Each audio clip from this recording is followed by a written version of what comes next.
நாம காஞ்சிபுரத்தில் பேசும்போது நம்மளுடைய விஷன் என்னன்னு சொன்னோம். இப்போ அதனுடைய கண்டினியூஷனா சில விஷயங்கள் இங்க நான் சொல்லணும்னு ஆசைப்படுறேன்.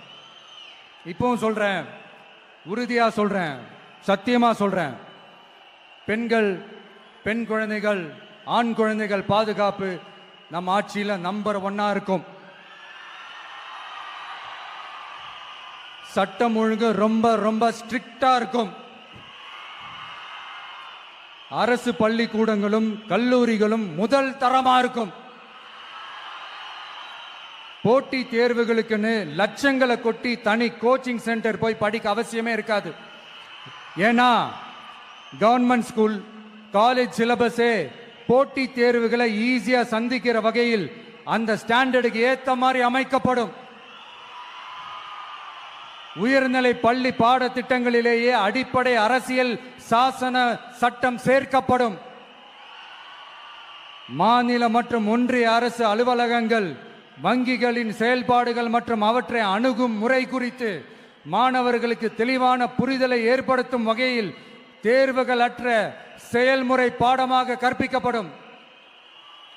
இந்தியா முழுக்க உள்ள ஒன்றிய அரசு சார்ந்த கல்வி நிலையங்கள் மற்றும் அதன் சேர்க்கை அட்மிஷன் குறித்து புரிதலும் தெளிவும் மாணவர்களுக்கு உருவாக்கப்படும். அனைத்து அரசு பள்ளிகளிலும் பெண் குழந்தைகளுக்கு சுத்தமான, சுகாதாரமான மற்றும் தரமான கதவுகள் பொருத்தப்பட்ட ரெஸ்ட் ரூம்கள் அமைப்பது உறுதி செய்யப்படும். போதைப் பொருட்கள் இல்லாத தமிழகம் உருவாக்கப்படும். மாவட்ட கலெக்டர்கள் மற்றும் எஸ்பிக்களில் சரி பாதி பெண்களாக இருக்கும்படி செய்வோம்.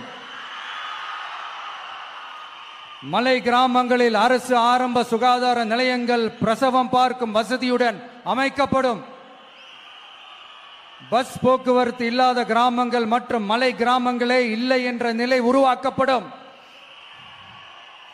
ஏற்கனவே அமைப்பு சாரா தொழிலாளர்கள் அமைப்பு இருந்தாலும் ஆட்டோ, டாக்ஸி மற்றும் லாரி டிரைவர்களுக்கென அவர்களின் நலன்களுக்காகவும் குடும்ப நலன்களுக்காகவும் தனியாக நல வாரியம் அமைக்கப்படும்.